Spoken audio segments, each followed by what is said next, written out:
For Kitchener-Conestoga.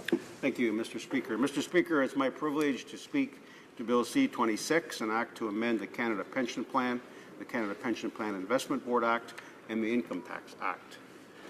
Mr. Speaker, while I believe the Liberal government has good intentions introducing this bill, they fail to recognize the negative impacts that this legislation will have on the overall economy. As many of my colleagues have already pointed out during this debate and in previous debates, what we see in this legislation is a fundamental difference between the Conservative Party of Canada and the other parties in this chamber. In this party, Mr. Speaker, we believe that Canadians are in the best position to make their own decisions, and this includes decisions relating to their retirement. Let me be perfectly clear. We in the Conservative Party are not against CPP. We are not against helping Canadians save more for their retirement, and we are certainly not happy to see seniors struggling to live out their retirement in comfort. But we believe that government policy should provide opportunities and avenues to do this saving and also reduce taxes so that Canadians can save more of their own money when it's within their means to do so. We strongly believe in the rights of each Canadian to make his or her own choices. Canadians know what is best for them and for their families. On the other hand, Mr. Speaker, the Liberals and New Democrats believe that government knows what's best for Canadians, and they don't trust Canadians to prepare for their own retirement.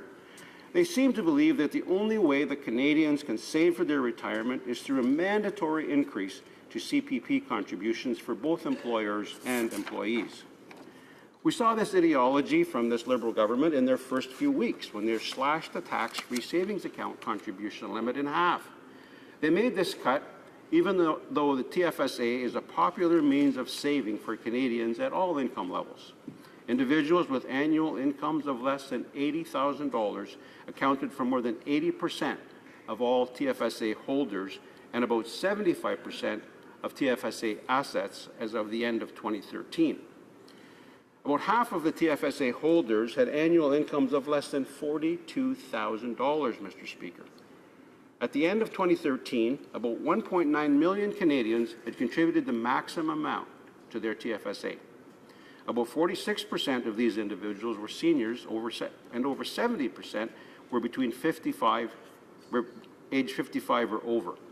Furthermore, about 60% of the individuals contributing to the maximum amount in their TFSA had incomes of less than $60,000 in 2013.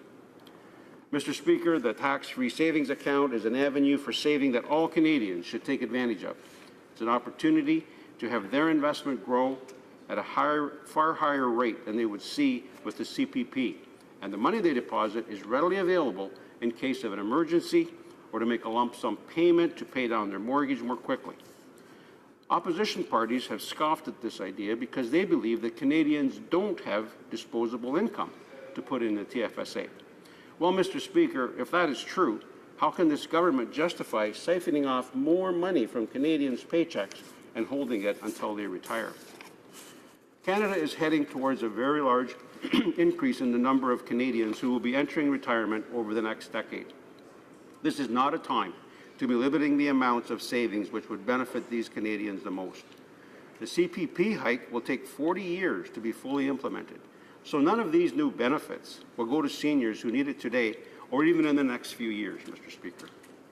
So this increase not only will not benefit Canadians entering retirement soon, it will directly negatively impact the way in which families, students, young employees can invest their money now.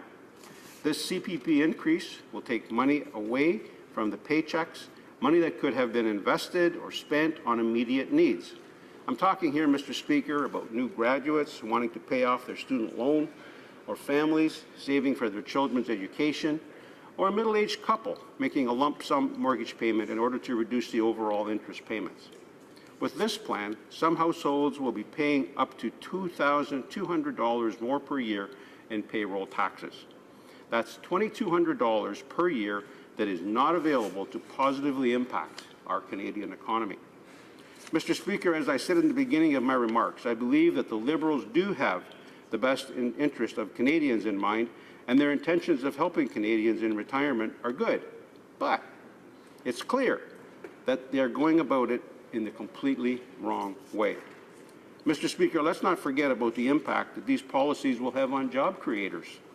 Canadians can't contribute anything to their CPP if they don't have jobs, and the introduction of this increase will result in job losses across Canada. At a time when the Canadian economy is losing jobs and struggling to create new jobs, and when we see low growth across the board, we simply cannot impose more expenses on business in Canada. This will mean that companies will not hire that extra worker, not create that new position budgeted for, not expand into new sectors, and in some cases they will actually have to lay off employees. In 2015, the Canadian Federation of Independent Business studied a CPP tax hike and found that it would eliminate up to 110,000 jobs and permanently lower wages by nearly 1%. Simon Gaudreau, chief economist at the CFIB, tells us, quote, "This agreement will have serious negative impacts on workers and the Canadian economy. The announced changes, including increased contributions, may put Canadian wages, hours, and jobs in jeopardy," end of quote. Hendrik Brakel, Senior Director of Economic, Financial and Tax Policy at the Canadian Chamber of Commerce, also notes that this increase will have many negative effects on the Canadian economy. He says, quote, "We're worried a big tax increase is headed for the middle class like an elbow to the chest. This comes at the worst possible time. An economy reeling from weak commodity prices and slower consumer spending will be lucky to eke out growth of 1.5% next year. It's difficult to stimulate the economy while pulling money out of the pockets of Canadians," end of quote. Mr. Speaker, it's not just directors and chief economists that are speaking out against this increase. This past summer, a young woman who manages the payroll for a number of small and medium-sized businesses in her area told me that she could not believe the Liberal government would be increasing this mandatory contribution. She assured me that this would mean layoffs, decreased investment, and postponement of expansion. In other words, Mr. Speaker, no new jobs. So, Mr. Speaker, we've heard from experts and ordinary Canadians that Bill C-26 will have negative consequences and hurt, more than help, our young people and seniors. Last, Mr. Speaker, I would like to quote Mr. Fred Vitesse, Chief Actuary at Morneau and Chappell, and co-author with our current Finance Minister of The Real Retirement. He wrote in the Financial Post on June 5, 2016, quote, "Whatever the reason might be to expand the CPP, it is not to eliminate poverty. The poverty rate among seniors is now so close to zero, it's as close to zero as we can get. Yes, a little over 5% of seniors today still have income below the poverty line," end of quote. Mr. Speaker, Canada has a world-class retirement system, and the numbers support that. 83% of Canadian households are on track to maintain their current living standards in retirement, according to a study by McKinsey & Company. In addition to that, according to Statistics Canada, the share of Canadian seniors living on low income has dropped from 29% in 1970 to 3.7% today, among the lowest in the world.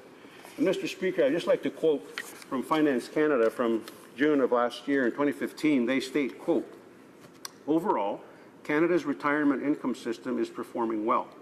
Canadian retirees achieve relatively high levels of income in retirement, and they compare well to retirees in other Organization for Economic Cooperation and Development countries, OECD countries. With support from all three pillars of the retirement income system, the median Canadian senior earns about 91% as much as the median Canadian, well above the OECD average of 84%. Internationally, Canada has one of the lowest low-income rates for seniors," end of quote. So, Mr. Speaker, with that and many other experts who have studied this issue, I agree with the broad intentions of the Liberal government. I agree with that intention as they approach this legislation. We as members of Parliament should strive towards the goal of having every single Canadian senior retire in comfort. However, as I've outlined throughout my remarks, I believe that they have not considered the many negative impacts that this policy change will have on Canadians. Mr. Speaker, I cannot support C-26 as the negative consequences are far too crucial for me to ignore. Thank you, Mr. Speaker. Questions and comments. The honourable member for Sackville, Preston, Chiswick.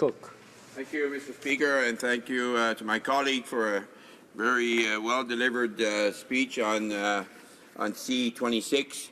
I have to say that when we look at young Canadians today, they're not living in the same situation that we did and do. That meaning that, that today, most of us at my age anyway, including my colleague across the floor, have had the opportunity to the benefits of having a pension at the end to help us and ensure that the golden years are golden, if you want. But these young people here, when they start off their careers, there's no guarantee of any funds or pensions for them at the end, and it is our responsibility to ensure that we do the right things to make this happen. And we know that in the States that it could be a crippling situation in 2033 as far as the benefits that would be allowed. So I asked my colleague, it's not only the Liberal Party and the government bringing this to the table, it's all the 10 provinces and the territories. So what are we saying? Are we saying that the 10 provinces and the territories and the government, we're all wrong, we're all doing the wrong thing? Can you explain? Can you expand on that, please? Thank you. I just want to remind the honourable members when they're speaking to speak through the chair and not directly across the floor. The honourable member for Kitchener-Conestoga. Mr. Speaker, I was hoping you were going to explain that to my colleague.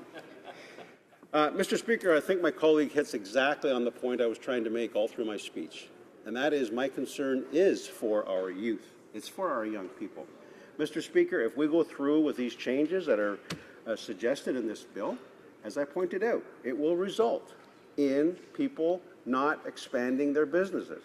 Small and medium-sized companies across Canada are faced with really tough choices.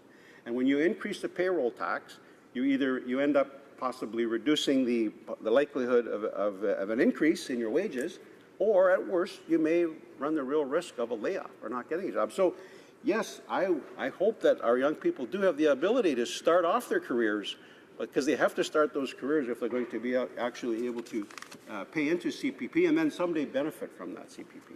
Thank you. Questions and comments?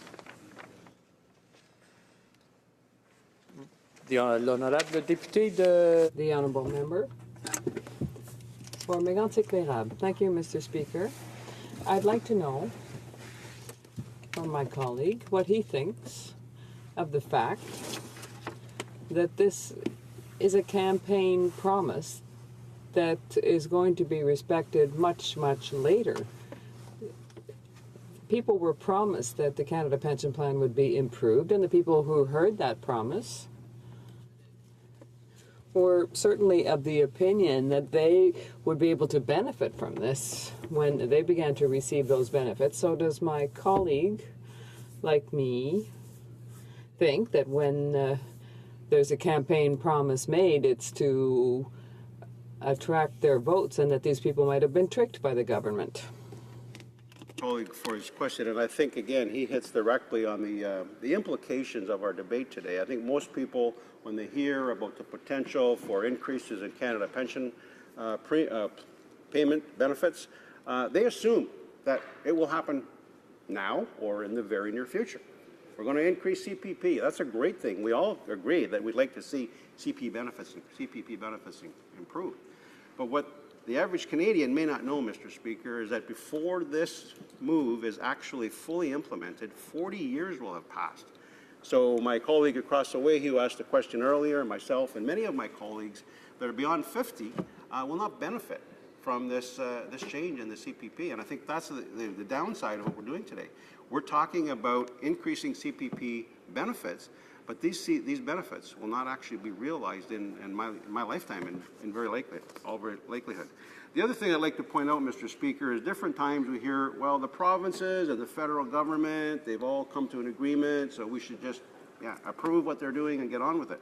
But not everyone feels that way, Mr. Speaker. Our small and medium-sized business owners, I conducted a round table in my riding just a few weeks ago, and to a person, these owners of small and medium-sized businesses are very concerned about the impact that the increase in CPP premium will have on their ability to expand and hire new workers. And I just want to quote Mr. Dan Kelly. It's tremendously disappointing to see the finance ministers all across Canada are putting Canadian wages, hours, and jobs in jeopardy and willfully moving to make an already shaky economy even worse. I could go on, Mr. Speaker, but I see I'm out of time. Thank you. Resuming debate, the honourable member